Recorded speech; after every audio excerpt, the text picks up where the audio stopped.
So have you had conversations recently with Carter Stewart? Man, that was the first question. So, yeah. We have. We're talking with Carter. We're working through some things. Been a tough month for him and his family, you can imagine. But yes, we're talking with Carter, weekly, and still working on it. Do you know when that decision might come down? I think it's going to be coming soon because school will be starting, but we don't have an exact date or anything that way. Coach, walk us through the process of hiring Coach Foxhall, and what kind of stood out about him that you felt like was a good fit for Mississippi State? The hiring the pitching coach in this day and age is a little tougher because you're looking for a really experienced pitching coach. You're looking for a guy who takes care of arms and has arm care, and then a good fit for your staff. And I don't know if people realize, but me and Coach Foxhall, we played our whole career against each other and coached against each other for about, I'd say, 16 years at our rival schools, and we're right in town. So the Citadel and the College of Charleston were pretty good rivals. So I knew, I've known him a long time. I trust him. I know how good a guy he is. We've always had a great relationship, and that's not very common when you have rival schools. So being able to keep that relationship over the years has been huge. You brought some guys with you from Indiana. What kind of went into those decisions, and why were they the ones you selected?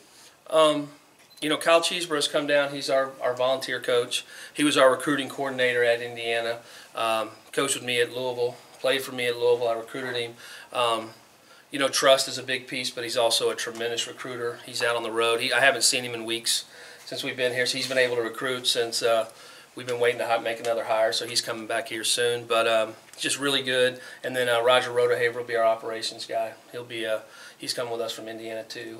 He's coached on a College World Series team. He played professional baseball with the Phillies. He's just really good, and I trust him also.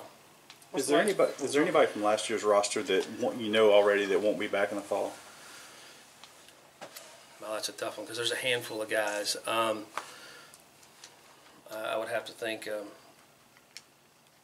I think Graham Ashcraft maybe is one. Hunter Van Sal's transferring out, so we had a couple guys there. What about Luke Alexander? Luke, we're working through some things right now. I can't really comment on too much on that, but just trying to work on some things in that area. What's the last few weeks been like? You settled in? What's kind of going on in your world right now? It's been a lot because there's a lot of pieces that you're getting ready for the fall. You're taking care of recruiting. Recruiting has gone in so many areas. We're trying to take care of this year's team, the 2 first-rounders, getting this roster ready, but you're also working on your 2019, 20, 21 classes. I went out and saw everybody, or a lot of them, for a shorter period of time, and then just trying to build that relationship with those kids has been huge. But I've been here every day, so I haven't been back to Indiana, so I think I got the job on a Sunday night, flew out on a Monday, and I've been on the job ever since. So it hadn't been much downtime, but it's been fun. You had a chance to pretty much talk one-on-one with all the guys at this point and get to know. You feel like that relationship building is, well underway. Oh yeah, we have a lot of our summer school guys are here, and then we have a lot of guys here from last year's team that are here working out this summer. So I've got to build some relationship with those guys, and that's all going well.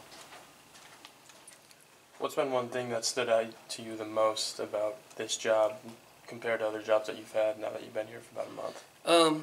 The size. I mean, it's just the overall fan base, your tradition piece of meeting and talking to so many of the great players that have played here, and just how important it is here in Starkville, how baseball's a big deal, and that's the exciting part of it. Have some of the former players here reached out to you and just congratulated you? Oh yeah, we've talked, we've come by. I've met them in the grocery store, wherever around town. You run into everybody, but I have had a lot of guys reach out and talk. How excited are you about this pitching staff, especially getting a guy like JT and potentially adding Carter as well? I think it's awesome. I mean, we have a chance with some veteran leadership. I think Ethan coming back and having him in the rotation, and then a lot of the older guys and what they experienced over the last month of the season will help out a young, very talented recruiting class. Have you got reports from some of the summer travel? Or not travel, but some of the summer coaches about your players in these like Cape Cod and places like that? We have. Everything sounds great. I think we had, Foscue and Allen beat Westburg last night, even though Westburg had a jack. So we've been going back and forth. I think they're giving him a hard time. But we've just seeing those guys and talking to those guys, and we've had a lot of conversations on the phone or through text.